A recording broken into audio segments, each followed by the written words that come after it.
আমরা যেইভাবে পড়াশোনা শিখে এসেছি, যেভাবে লেখা শিখেছি, আমাদের জেনারেশন যারা ৮০ বা ৯০ দশকে বড় হয়েছে আমরা, বা তারও আগে যারা বড় হয়েছেন, আসলে এখনকার জেনারেশনে যে ওই একই সিস্টেম তাদের উপর প্রযোজ্য হবে 100%, বিষয়টা কিন্তু সবসময় একই হবে না। তো সেক্ষেত্রে অনেক সময় আমাদের কাছে মায়েরা আসেন, অভিযোগ করেন যে আমার শিশুকে বসাতে পারি না, একটু 1 মিনিট টেবিলে বসে না, তাকে একটু কলমটা ধরাতে পারি না, একটু লেখাতে পারি না, তাকে কোনো কিছু করাতে পারছি না, কিন্তু তার তো বয়স হয়ে গেছে এখন স্কুলে যাবার। তো সেসব মায়েদের জন্য আজকে আমি কয়েকটা সিম্পল টিপস বলতে চাচ্ছি। শুধুমাত্র বইপত্র দিয়ে শিশুকে শেখাতে হবে, কলম পেন্সিল ব্যবহার করে শিশুকে শেখাতে হবে, এই আইডিয়া থেকে আমাদের সর্বপ্রথম বের হয়ে আসতে হবে। আমরা কিন্তু এই ইনস্ট্রুমেন্টগুলো ছাড়া বা এই কম্পোনেন্টগুলো ছাড়াও শিশুকে অনেক কিছু শেখাতে পারি।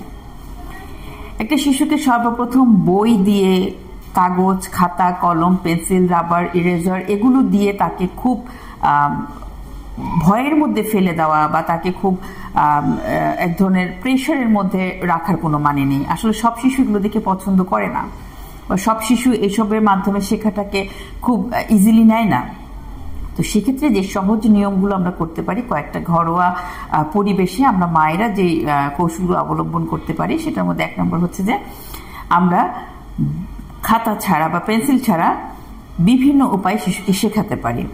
যেমন আপনার শিশু যদি কাউন্ট করতে চায়, যে গুনবে, হ্যাঁ গণনা, আমরা কি করি, আমরা ছোটবেলায় শিখেছি হাতের কর গুনে গুনে অঙ্ক করা, আমরা আমাদের বাবা মায়েরা বা টিচাররা শিখিয়েছেন। এখনকার শিশুকে আপনি আঙ্গুল দিয়ে বা হাতের যে রেখা কর গুনে গুনে গণিত করানো বা ম্যাথস করানো, এটা তারা অনেক সময় পছন্দ করে না। সেক্ষেত্রে আমরা করতে পারি কি, কিছু কালারফুল ক্রেয়ন অথবা কালারফুল লেগো, এগুলোকে আমরা গণনা শেখাতে পারি, কাউন্টিং। যে দেখি এখানে কয়টা পেন্সিল আছে, দেখি তুমি এখানে গুনে দেখো তো কয়টা পেন্সিল। তারপর হয়তো সে গুনলো, তারপর সেখান থেকে 2টো পেন্সিল, আমি আরো 2টো পেন্সিল সে পেন্সিলের সাথে অ্যাড করে দিলাম, এবার দেখো তো কয়টা হলো। সে খুব মজা করে গুনলো। এভাবে তাকে আমি কিন্তু কাউন্টিং এবং যোগ শেখাচ্ছি।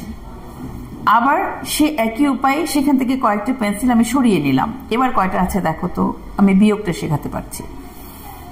এরপর যদি আমি তাকে কালার শেখাতে চাই, বিভিন্ন ধরনের ক্রেয়ন দিয়ে, অথবা যেটা বললাম কালারফুল লেগো, কালারফুল বল অথবা পাজল, এগুলো দিয়ে আমি তাকে বিভিন্ন কালার শেখাতে পারি।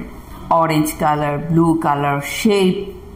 অ্যাট দ্য সেম টাইম আমি তাকে শেপও শেখাতে পারছি, যে কোনটা সার্কেল বা বৃত্ত, কোনটা ত্রিভুজ, কোনটা চতুর্ভুজ, এগুলো আমি তাকে শেখাতে পারছি। এবং পাশাপাশি তাকে কিন্তু কালার সেন্স, যে রং চেনানো, সেটাও আমি তাকে করতে পারছি। কিন্তু পুরোটাই কিন্তু এক ধরনের, বলতে পারি যে এক ধরনের প্লে থেরাপি। এই পুরো বিষয়টাকে কিন্তু আমরা প্লে বেসড লার্নিং বলতে পারি।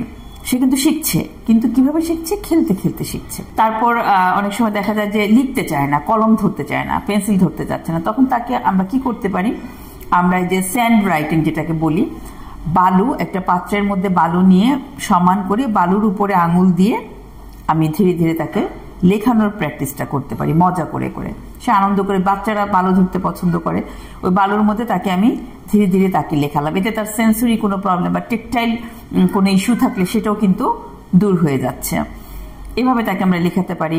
তারপরে দেখা যাচ্ছে যে আরো ঘরের মধ্যে যেসব জিনিসপত্র আছে, যেমন ভেজিটেবল, ফ্রুটস, আমরা অনেক সময় বইতে ছবি দেখিয়ে শেখাচ্ছি, সেটাতে হয়তো সে খুব একটা কনসেন্ট্রেট করছে না, সে হয়তো মনোযোগ দিয়ে দেখছে না। তখন আমি সরাসরি আমার ঘরে যেটা আছে সেই ফ্রুটসটা তার সামনে এনে সেটার কালার, সেটা দেখতে কেমন, সেটার আকৃতি, সেটার নাম, সবকিছু আমি শেখাতে পারছি। আবার দেখা যায় যে যদি সেটা ভেজিটেবল হয়, তখন বাসায় যে ভেজিটেবল ওই মুহূর্তে আছে সেটা তার সামনে এনে তাকে সেটা ধরতে দিলাম। পাশাপাশি কিন্তু সে সবকিছু শিখছে, জিনিসটাকে সে চোখ দিয়ে দেখছে, ধরে তার ফিল করতে পারছে এটা কেমন, এটার কালারটা কেমন, এটা দেখতে কেমন, হ্যাঁ সবকিছু কিন্তু সে ফিল করতে পারছে এবং সরাসরি সে জিনিসটা দেখছে। এতে কিন্তু তার শিক্ষাটা কিন্তু লং টার্ম হবে, সে ভুলবে না। এইভাবে করে করে কিন্তু আমরা শিশুদেরকে অনেক কিছু শেখাতে পারি। সুতরাং খাতা কলম, বই খাতা বেসড লার্নিং গুলোকে আমরা সবসময় ইউজ করতে হবে, বিষয়টা তা নয়। এর বাইরেও অনেক কৌশল অবলম্বন করে আমরা শিশুদেরকে অনেক কিছু শেখাতে পারি। তো আমি একদম ছোট শিশুর কথা বললাম, এইভাবে কিন্তু আরেকটু বড় শিশুদেরকেও আরো কিছু কৌশল আছে যেটাতে আমরা আরো অন্যান্য অনেক কিছুই শেখাতে পারি।